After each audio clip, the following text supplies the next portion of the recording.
Alrighty.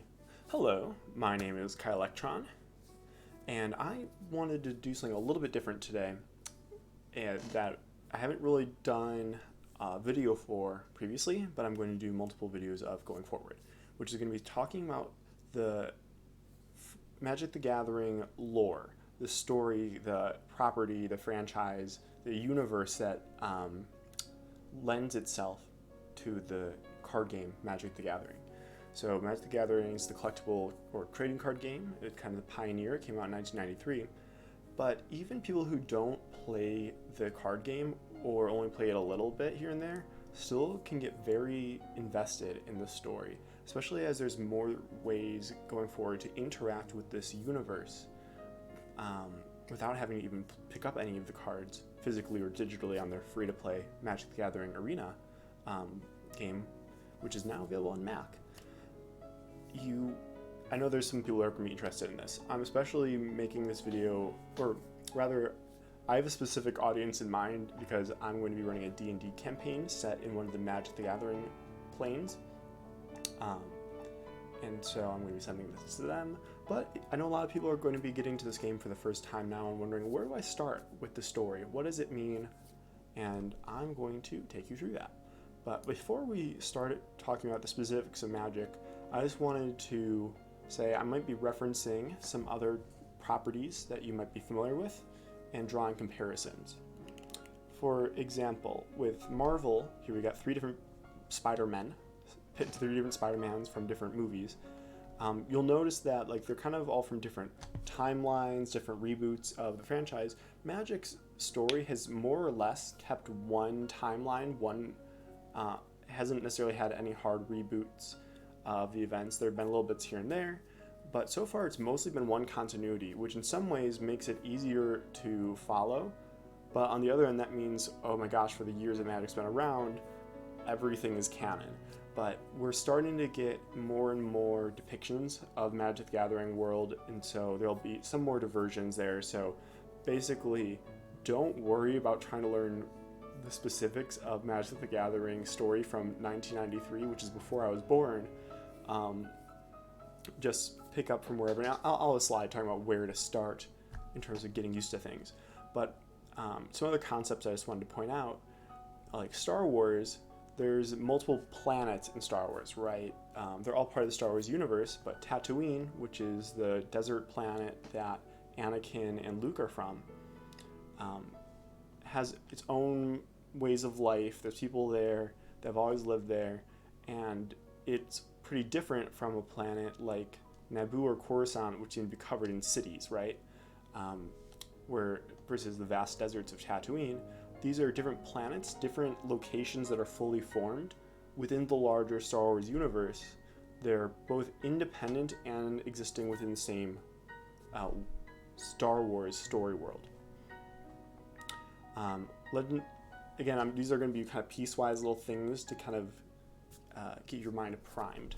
Like in Runeterra, or League of Legends, you'll see high fantasy and high sci-fi mixed together and coexisting in one game, where there'll be characters, it's like, oh, I've got a mecha rocket launcher, and it's like, oh, I've got a magical sword that turns me into a dragon. Or Smash Up, where you'll have different varieties of popular culture. Like you got dragons, but you have funny animals, and you've got spies and stuff like that, all mixed together in one.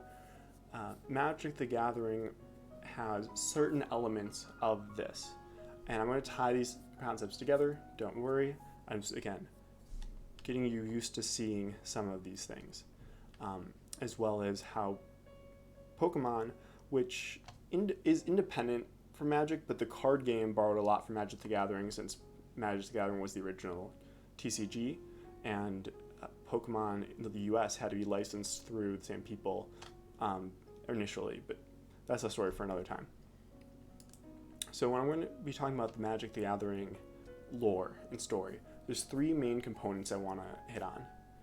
Instead of people, places, and things, I'm going to be talking about planes, kind of the places, which are fully developed different worlds. The Planeswalkers, the people, who are like the superhero wizard astronauts who can visit these different worlds.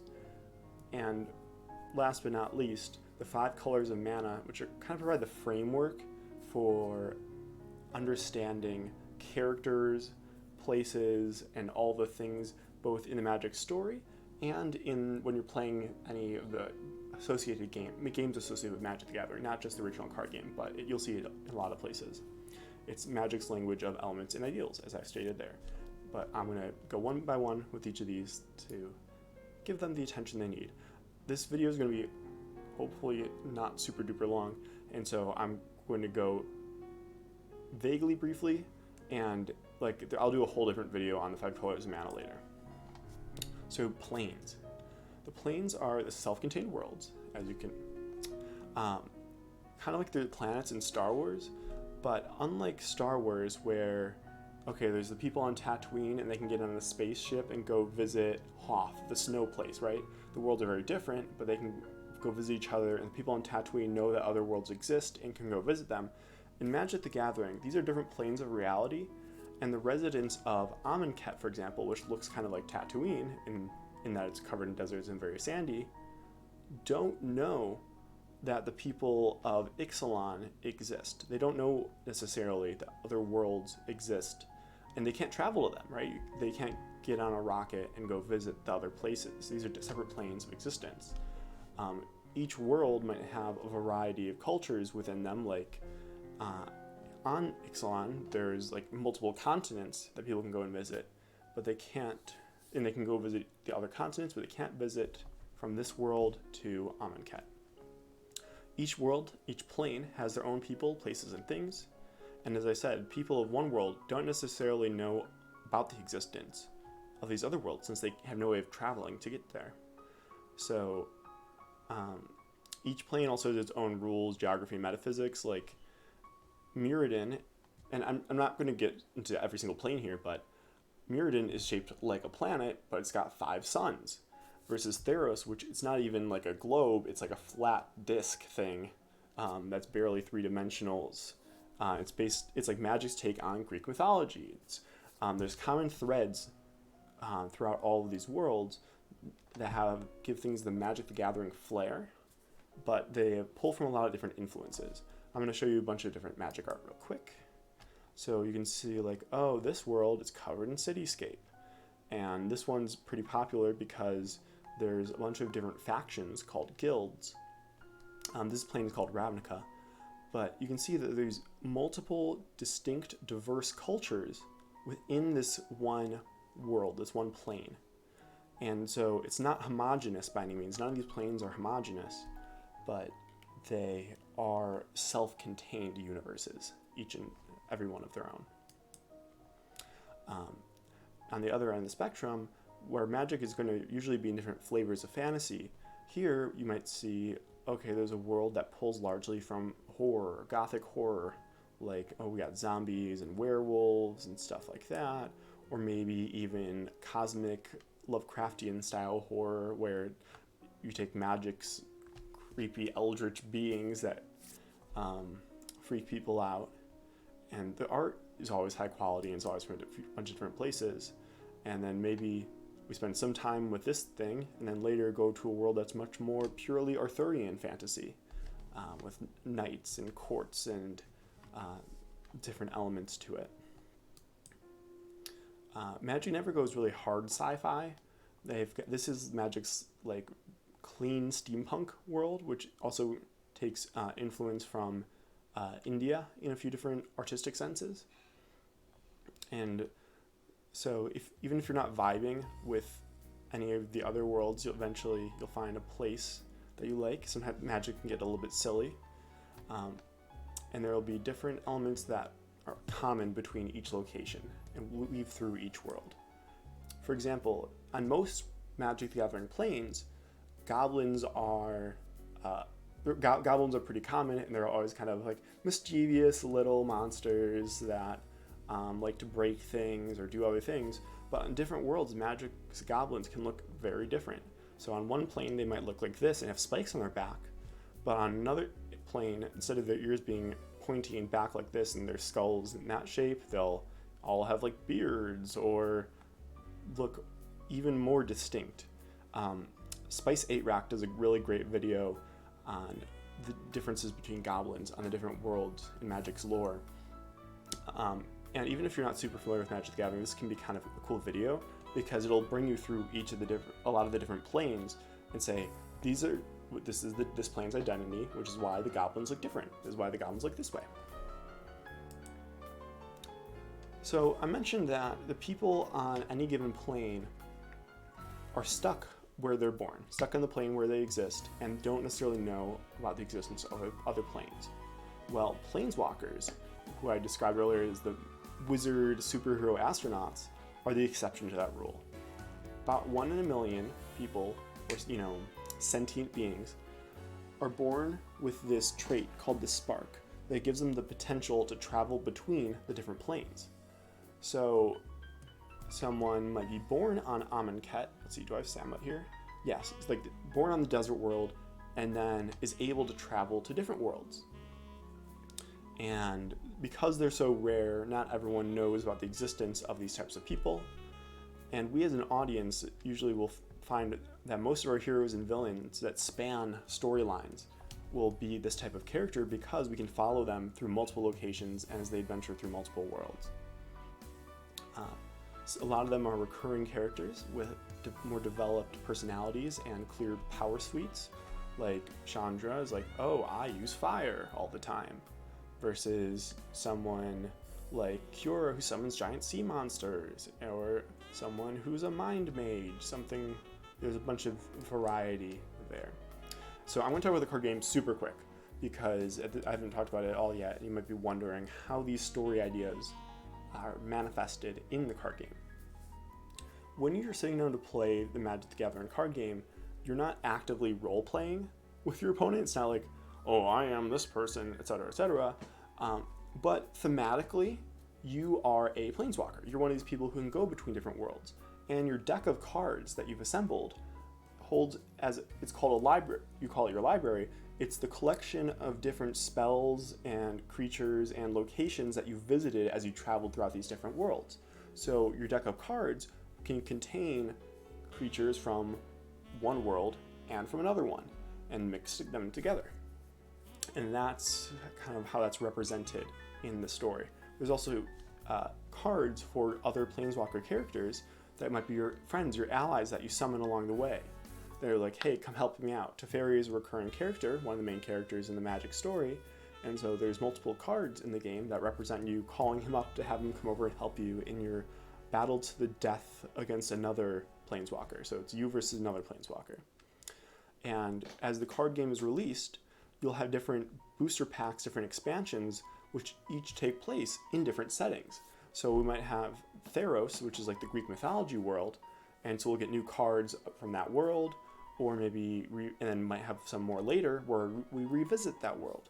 And so we will have the chance as an audience to hop between these different settings and follow along with a recurring cast of characters who either travel between the worlds, or we get to see our old friends who are stuck on one world, like, the kings of Theros. Like, we might see them when we visit, then wait a while and come back and visit again, and we see what's changed with them. But we might also have Teferi, like this, a Planeswalker or someone like that, hopping between the different worlds, and we can kind of get an overarching story about the development of these traveling characters, these Planeswalkers. And so we sometimes will have these really cool, these are just some posters that kind of feature the different tones, the different styles the Magic story might take.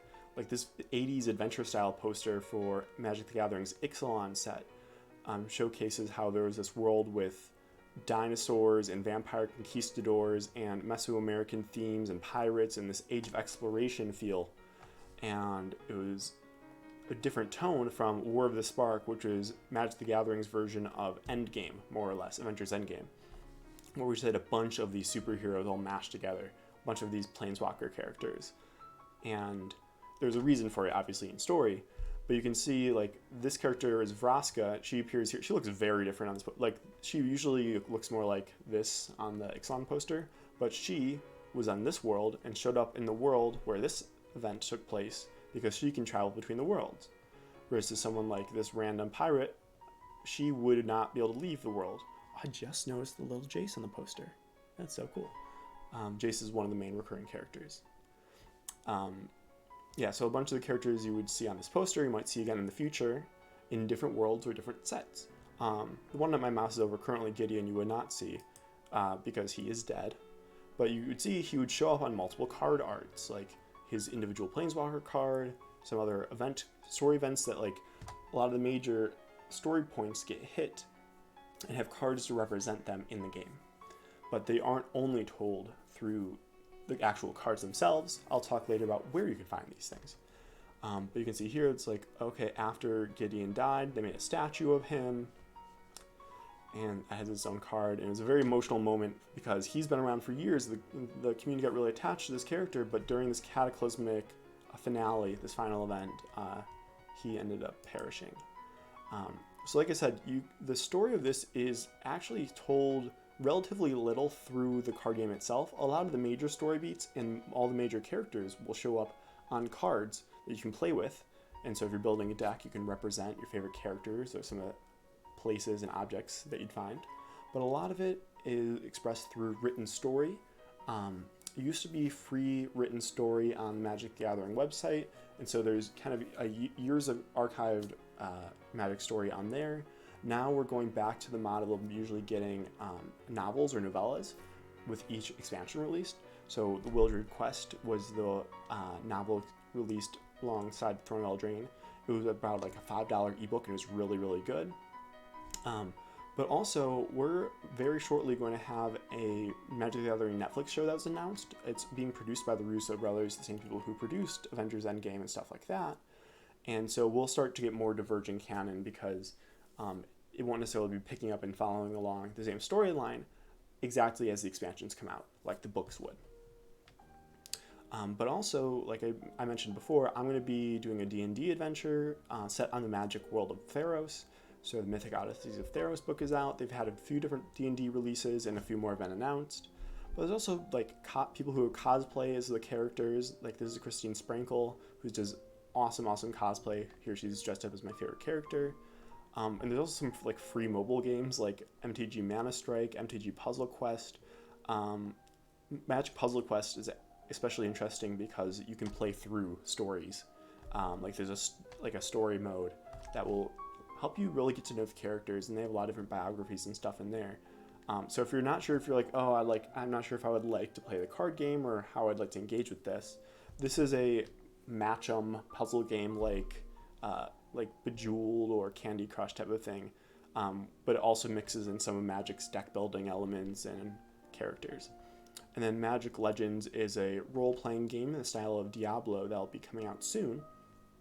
It's not yet been released, but that's also cool. So, like I said, the major story beats are released through written word in the novels, but there's also fan fiction or other ways to engage with the game outside of playing the actual card game. Although the card game is free to play via Magic the Gathering Arena, but there's also the non-digital version of the physical paper cards, which are very popular, especially in social settings. Okay, but I want to talk about, before we wrap up, the 5 colors of Magic, which are a framing device for functionality and flavor in Magic. So if you look at the back of a Magic the Gathering card, you'd see this pentagon of colors. Here we have white, blue, black, red, and green. So we referred to the elements as these color names. Red is not called fire, even though red is associated with fire. So white, blue, black, red, and green.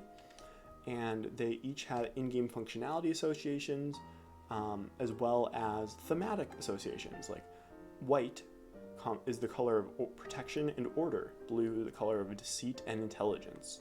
Black, decay and death and ambition. Red, fury, chaos, emotion, fire. Green, life, nature, and growth. And each has their own kind of default setting. In-game functionality, this is the basic land associated with the color. And there's a bunch of different characteristics that one might find associated with the colors. As I mentioned, the various locations here on the cards showcase the worlds that Magic the Gathering visits. So these are all different pictures from the same world of Kaladesh and how each color of mana is present there. Now, in universe, in story, they don't actively or consciously refer to the different colors of mana, but we as an audience can interpret characters. It's a useful tool, more useful even than things like the D&D alignments of like lawful good and et cetera, et cetera. Those axes don't necessarily have the nuance of the combinations of the colors and the ways the different colors are represented. Like each color's pros and cons in terms of traits, as well as this comes out in gameplay, right? Like if you're playing a deck that is only using blue, you might be really good at like drawing cards, but you won't be good at directly killing creatures that have already entered the battlefield. And this recurring cast of Planeswalker characters are usually associated with one or more colors that dictate their functionality as well as are associated with their personality or their conflicts, right? Chandra is a pyromancer who's red magic, but just because she uses red magic in the game doesn't mean she can use all red spells like in the story.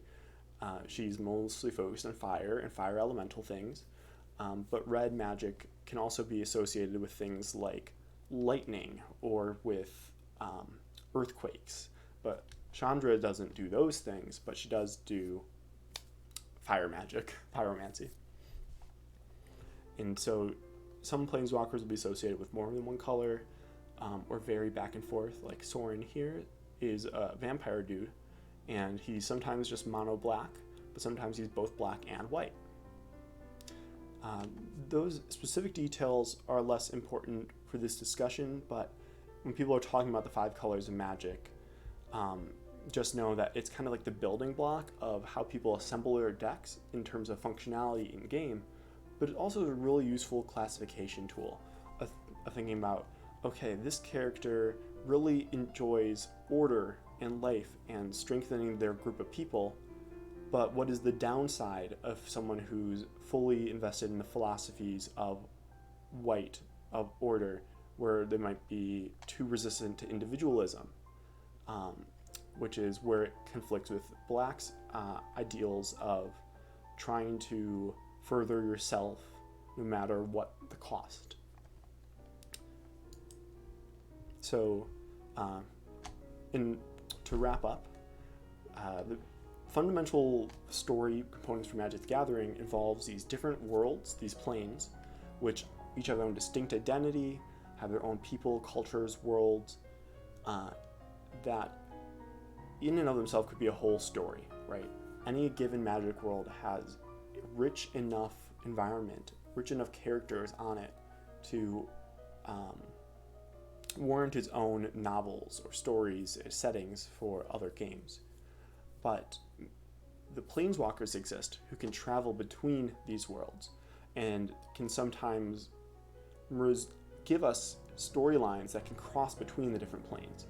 For example, we might have someone from, like Chandra is from the world of Kaladesh, and so she's highly affected by the events of that world, but then when she is called to help on a different place, her knowledge, she might be a fish out of water in somewhere she's never been before, or she can relate what's going on in this world to what happened in another world.